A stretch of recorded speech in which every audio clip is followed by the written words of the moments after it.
Who's afraid of red, yellow, and blue? More like who's afraid of a fighter, a sorcerer, and a ranger? Who's Afraid of Red, Yellow, and Blue was a painting by abstract painter Barnett Newman. Roll for initiative. And if you know what that means, you're a real nerd. Ooh boy, are you overwhelmed yet?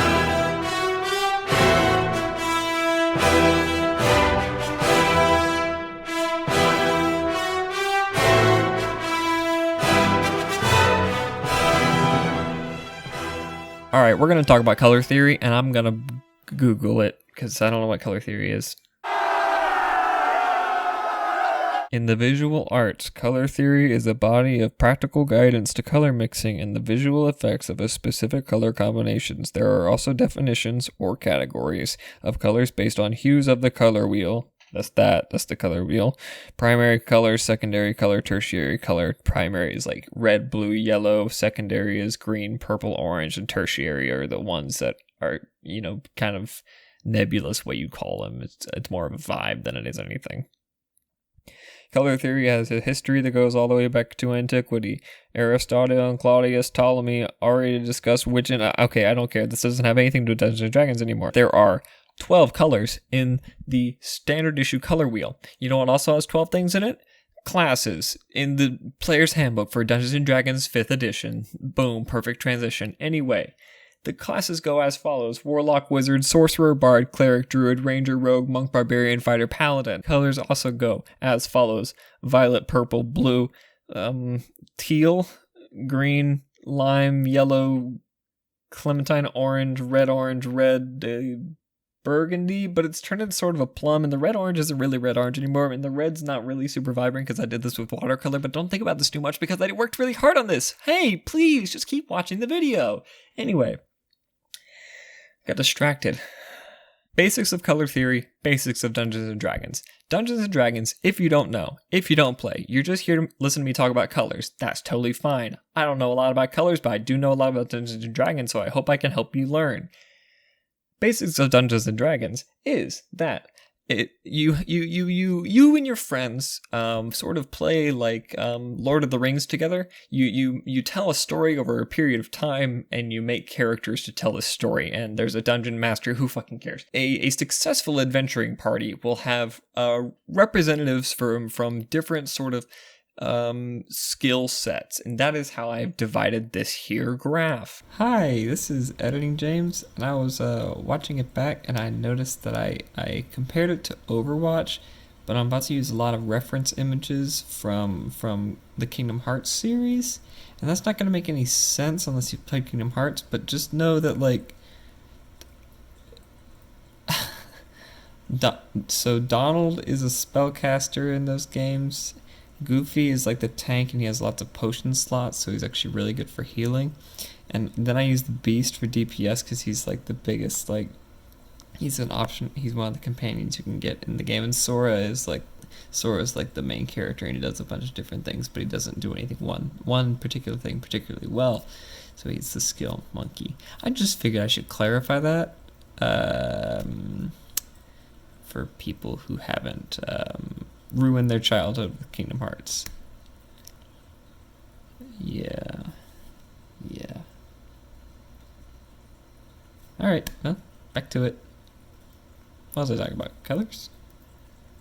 We have and this is going to be important because these are what's called an analogous color scheme. So we're talking about violet, purple, blue. Those are analogous colors. Same with this little quarter, this little quarter, this little quarter. But it can also work with these. But I've arbitrarily chosen these. So make your own graph if you don't like it. Anyway, this is the spellcaster analogous corner. This is the healer corner, the skill monkey corner, and the DPS corner. And DPS stands for damage per second. Again, for the people who just want to hear me talk about colors for secondly, we have the concept of complementary colors as well as split complementary colors. And we'll get more into split complementary later, but complementary is important to know. So complementary is like your violet and yellow, your blue and orange, your red and green. So fighter and cleric are complementary, Wizard and Rogue are complementary. Sorcerer and Monk, complementary. They jive in a sort of spiritual or actual mechanical way. Now, where split complementary comes in is when we start talking about tetradic color schemes. Tetradic is when you deal with complementary colors, and then you include also the perpendicular complementary pair.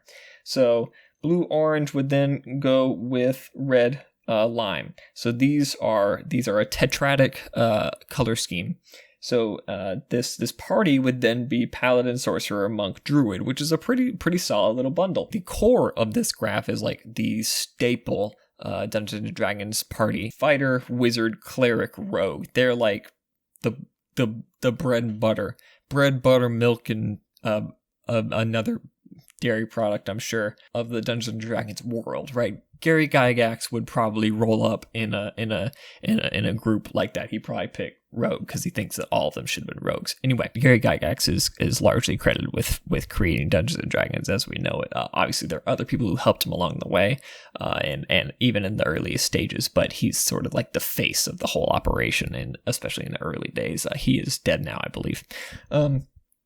So then we get into the aforementioned split complementary. Okay, split complementary would be like Paladin, Ranger, Cleric. So instead of going direct complementary, which would be Paladin, Druid, it diverges around the core complementary color into two different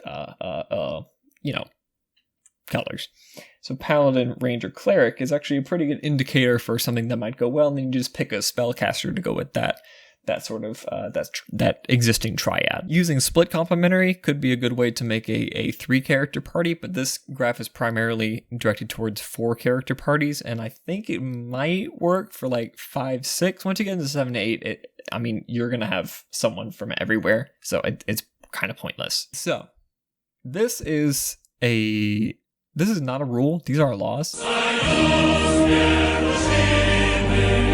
This is just a fun way that I have devised for you to check your party and see if when you're making a character and you might see a gap in what's going on. Like there might be a warlock, a bard, and a rogue in the party already, and you're thinking, what about just like a tank? We need some damage output. We need someone who could take hits. Get a barbarian in there. Get a fighter, second wind. Get a paladin. You can even be a little bit healy when you're a paladin. That'd be great, especially if they go with like a bard instead of a druid or a cleric. Because bard they might get busy with other stuff.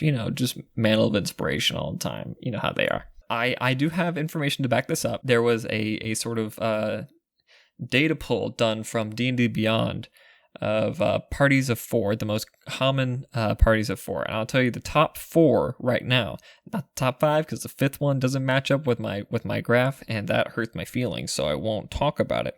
But the first one, Cleric, Fighter, Rogue, Sorcerer. Second one, Cleric, Fighter, Rogue, Wizard. Third one, Barbarian, Druid, Rogue, Sorcerer. And fourth one, Barbarian, Cleric, Rogue, Wizard.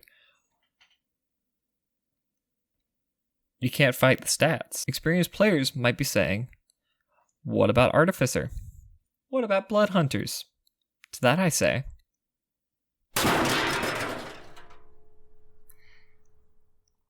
actually nothing personal. I think Matt Mercer's a really nice guy. I just don't really understand Blood Hunters, and it doesn't fit in the 12 numbers that I have. And Artificers are kind of complicated. You can spec them in a pretty diverse area of ways. I think you could put Artificers like anywhere in this range here. But that's sort of you win some, you lose some. Some people really like Blood Hunter. I'm going to alienate my audience. I'm also going to make a full high-res PDF of this so you and your friends can look at it, do whatever you want with it. Just, link to the video if you share it with somebody. Yeah, appreciate it. Yeah. All right, ladies. Yeah! What you doing? Gonna roll, baby. You check it out. Come on, baby. Listen to me. I'm about to break up my character sheets.